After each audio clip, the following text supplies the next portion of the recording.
What's up, y'all? I'm gonna go ahead and do a live. This isn't my normal time. It's not my normal location. I usually do them from my car when I go to the gym. But I'm gonna go ahead and do one because I got the free time. So anybody that doesn't know, I'm part of Breaking the Chains, and basically what that is, I'm gonna go ahead and do my intro. Breaking the Chains is a nonprofit organization that myself and my sister-in-law started about 2 years ago. And basically, what we do outside of these videos, we also try to raise money and raise awareness for addicts and particularly women. She collaborates with Restoring Hope in Women, and it's another nonprofit organization. And they're local to us. So anybody doesn't know, I'm from the Eastern Shore of Maryland. Hey, Jewel, you want to get on? Are you busy? Because I can bring you on if you want to get on. Just let me know. Um, but anyway, we collaborate with Midshore, Restoring Hope in Women. Yeah, in the house with my fancy phone. Um, so basically, we try to raise money to help get women into recovery. You know, if they need funds to get in, or something like that, it all goes to them. Here soon, though, we're going to start raising money for our recovery house that we want to start. It's going to be called Wendy's House. Um, that's in memory of my mom. It was her, this whole breaking the chains thing, this was her vision, this was her brainchild. So, we just picked it up and ran with it in her name when she passed away. Um, and like I said previously, for the ones who are just getting on, we're a nonprofit organization, Breaking the Chains. We started about 2 years ago. We collaborate with Midshore, Restoring Hope in Women. That's where our money goes because they already have a system set up. So in the meantime, until we can get our house off the ground, we're just trying to put the money with them because they're local to us. So you're about to eat. All right. So we're from the Eastern Shore of Maryland, and I recently moved to Houston, Texas. So that's where I'm at now. But it's a temporary move. So the goal, the vision, the long-term goal is when I return home, Jewel and myself, we're going to start looking for our ideal house so we can start our own recovery house. Our house will probably more than likely be for women as well. And it's no particular reason. So, to the fellas getting in, and, it's no offense, but that's just who we try to help. That's who we target. Um, and the reason why I feel this way, um, and why we try to focus on the women. I don't know about everybody else, but for me, I just feel like you know our women, they're the creators. They're the life givers. They're the life givers of the households. They're the life givers of the families. Um, they put life into their children. So for me, I try to focus on the women because I feel like in the long term goal of breaking the chains, if we can get these women, recovered, and we can get them on the right path, their children can also start out on the right path instead of starting out behind the eight ball. Um, you know, if a woman has a child and brings a child into this world, their child is gonna, you know, take their energy, whatever energy that woman's bringing into the house. That's the energy that child is gonna grow up with. So I feel like, in doing that, not to just mention that women carry children. So for me, in the deeper scope of breaking the chains, I feel like starting out with the women is a good start. That's not to say that as we grow as an organization that we can't open up another house for the fellas, because I will be all for it. But for the time being, um, you know, that's just what we're gonna do. That's what we're looking for. That's where we're gonna start. And it doesn't mean that I can't mentor men from outside the house, because I can. but the house is going to be for women. To me, it's hard to get both into the same house, so you got to kind of pick which lane you want to get in. I think it's a really bad idea, to have women and men in the same house. So you got to kind of pick one, and we chose to make it a woman's house because it was, like I said, it was my mom's brainchild. It was her vision. She was gonna run it, so she was gonna start a house for women, for people like herself. So we're everything that she wanted. That's what we're putting into this, moving forward. So just for anybody that needs to know what we're about, if they haven't seen our videos before, that's who we are. That's what we're about. So we sell T-shirts, breaking the chains on the T-shirts. It's not like the one you guys have seen. So like I don't know if you guys have seen, but there's like a lot of breaking the chain stuff going around, and what's becoming popular and what everybody's seeing on their timelines are the ribbons with the little chain link being broken. That's not ours. That's not us. Ours is the T-shirt just says breaking the chains on the front, and it's got a big chain on it, and the chain's being broken. So that's ours. So if you see that one, that's ours. Jewel can share it in the comments. She'll drop the link if anybody's interested in buying the T-shirts. Like I said before, we're 100% nonprofit. Every cent, once cost is taken off the top. Excuse me. Once cost is taken off the top, every penny that's made profit goes directly to Miss Shore Restoring Hope in Women. But here soon we're going to be, I'm about to go open my own account for Breaking the Chains. So that way we can start saving up so we can get our house, because eventually we're going to have to put the money behind us so we can go get the house. This stuff costs money. I come from poor, working middle class, and I'm trying to buy my house right now, my own house for my daughters to live in. So I damn sure do not have the money to go out and buy two houses at once. So once we get going, that's going to be where the money's going to go from that point forward. And it will all be done by the book. If it makes you guys feel comfortable, I could put the paper trail on here to show you once we get that rolling, that we don't make nothing off this. This isn't a business for me. So yeah, just so you know, I like to make everybody feel comfortable, and I try to be transparent in every single thing that I do. If I say something, I stand by it. I don't, I try to show you guys as much as I can that I'm standing by what I say. All right, so enough of that. Let's get into the topic. So today's topic is it's about humility. And if anybody doesn't know, we usually, generally speaking, we pull our topics from Just for Today. So the Just for Today meditation, that's usually where we pull our topics from. Every once in a while, I'll do an off-the-wall random topic, but today I'm going to stick with the script. And today's topic is humility. So humility is it's a blanket term, we hear it all the time, but what does it really mean? And I'm all about empowerment. I'm really big in empowering the addict, because I feel like a lot of us, we just walk around with our tail tucked, like we can't walk with our chest out no more.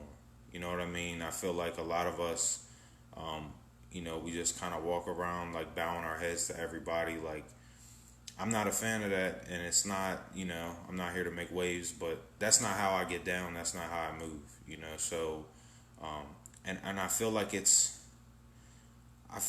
just strange, It gets pushed along so much that if to be confident doesn't mean that, it doesn't mean that you're ego tripping just because you're confident. And I feel like when you get into recovery, I feel like confidence is really, really important.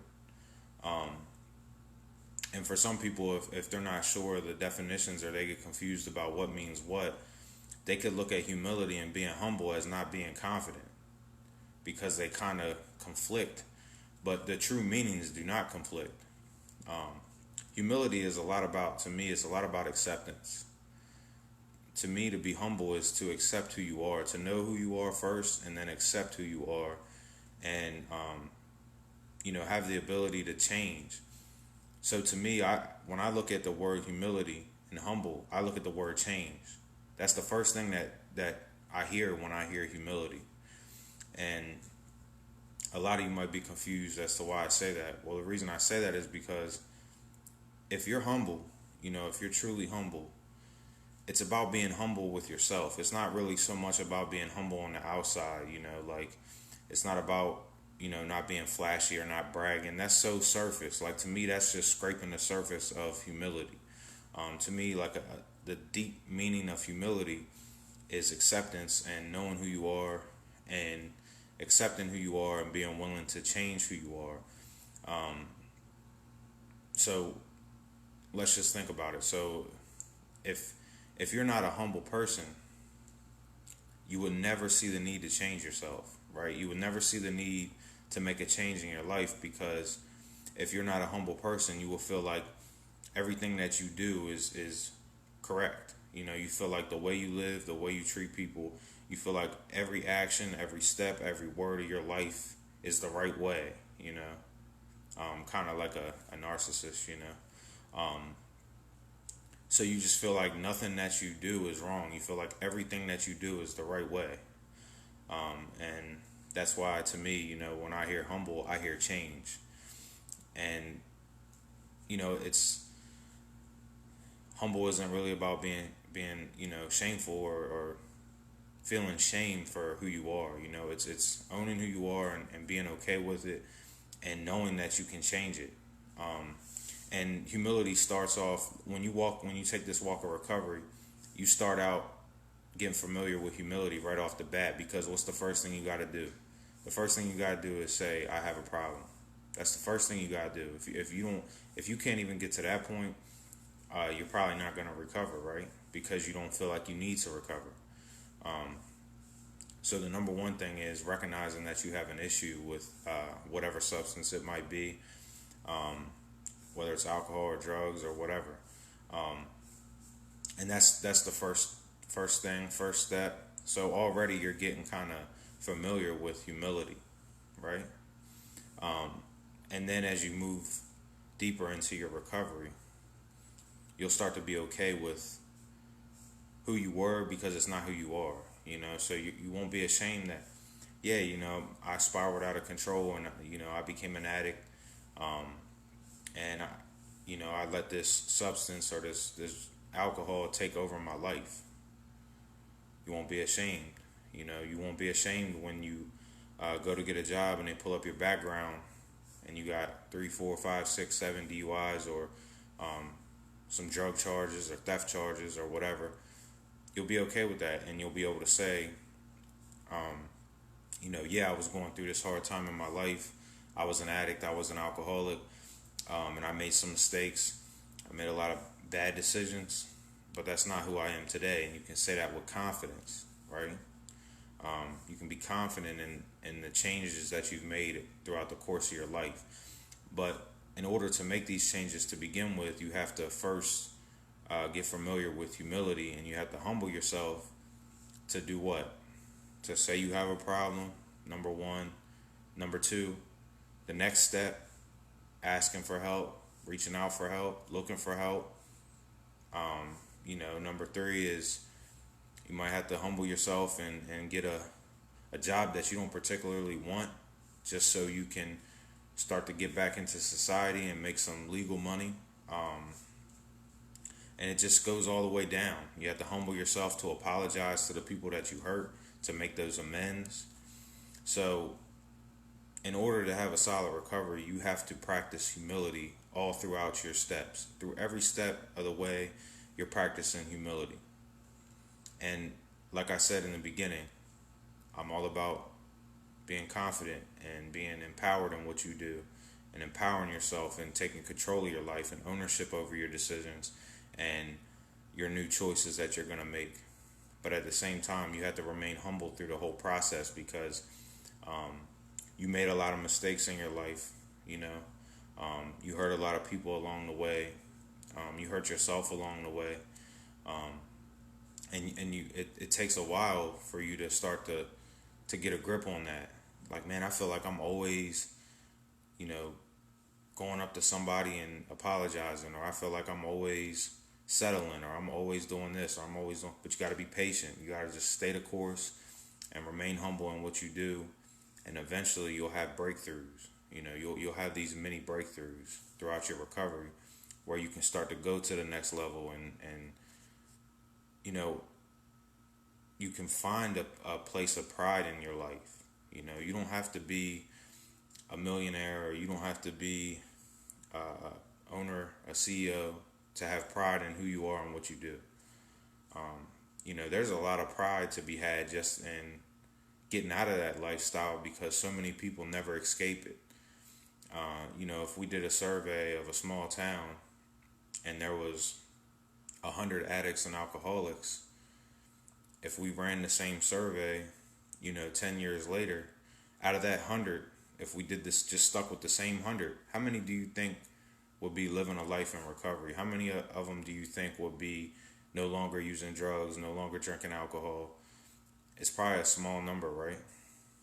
And the number that gets replaced is so overwhelming.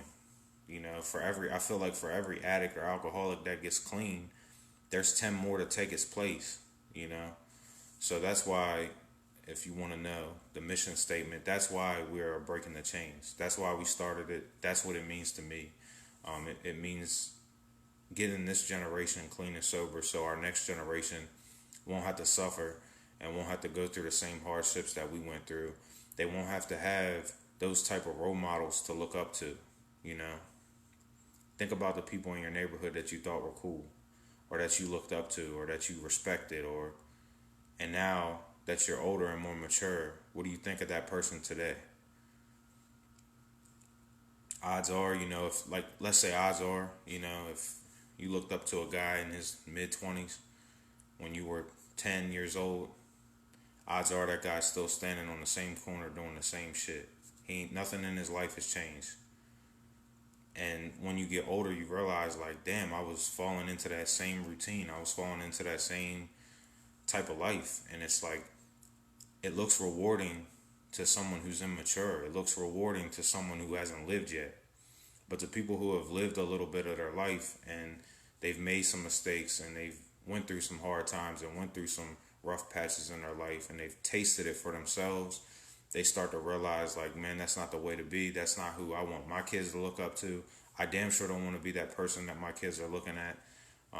So I feel like, you know, once you have kids, or you know, you start to realize what's really happening, it becomes a game changer for you.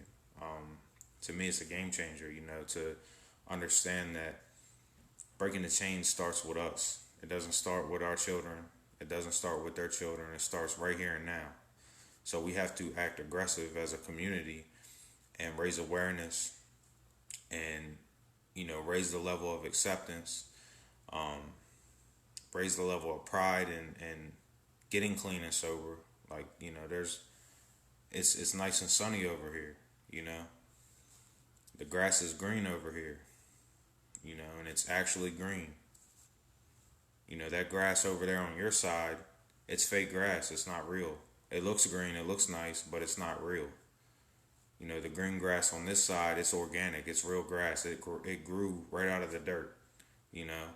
And that's what we got to try to show people, you know, that those aren't your role models. Those aren't the people you need to be looking up to. And it starts with just getting those people on the right side of the fence, you know. I've said it before, you know, with the heroin and the pill epidemic that's going on right now. There's a lot of friction between people on the same level. There's a lot of friction between the addicts and the dealers and the cops, and, you know, it's like we're all on the same level. And it's just, to me, it's unnecessary. I feel like the friction between the addicts and the dealers, as far as a community, is unnecessary. I don't have any hatred towards a dealer, and I don't have any hatred towards an addict. I have no resentments or hatreds towards either one of them.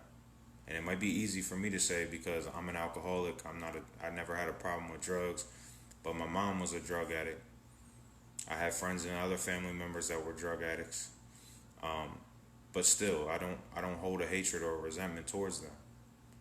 Um, it's nobody's fault but your own that your life is where it's at, and that's part of being humble. That's funny too. It's like a lot of people get on these platforms and they preach a lot of shit, but then they'll preach contradictory shit. Like they'll say something else that conflicts.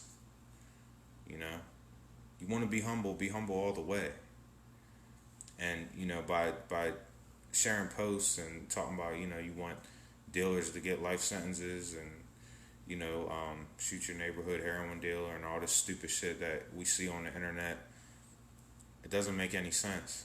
And it's number one, you're not taking accountability, you're being dismissive, and number two, you're throwing rocks at somebody who's going through a similar struggle that you're going through. Um, what was their life like as a child? How did they grow up?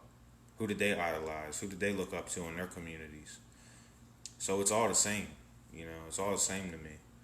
Um, Not to mention, a lot of addicts and alcoholics were also dealers at one point in time, at some point in their life.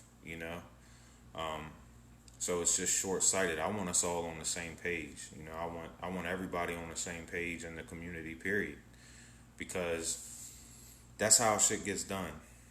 You know, the people that have the power to make the change from a higher level, in order for us to even get recognition or to get a seat at their table, we gotta all be on the same page.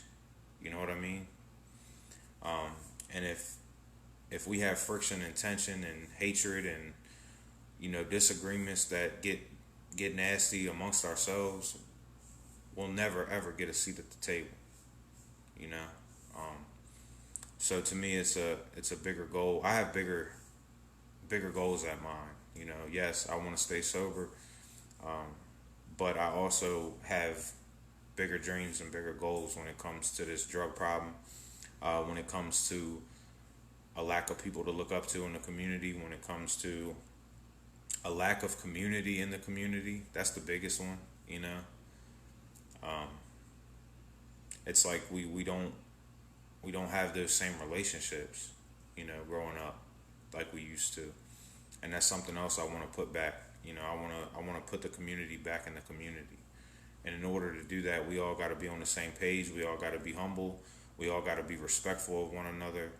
We all got to understand that nobody's perfect, nobody's special. We're all going through stuff. Some stuff is just different than others, but it's still stuff, right? It's still, we're all going through things that, jeopardizes our way of life and our quality of life. It's not just drug addicts. It's not just drug dealers. It's everybody. Everybody goes through shit. Um, and nobody's above any of it. You know, I know people who parents had money and they still wanted to party and sell drugs and do drugs and fuck their life off all the same. I know people who come from the bottom and they never did drugs. They didn't screw their life up. They didn't sell drugs and they achieved in spite of what they went through. You know, that's why I'm not a fan of labels. So every time people see me on here, and I'll say most of the time, I don't like labels. I talk about depression and anxiety a lot. I talk about,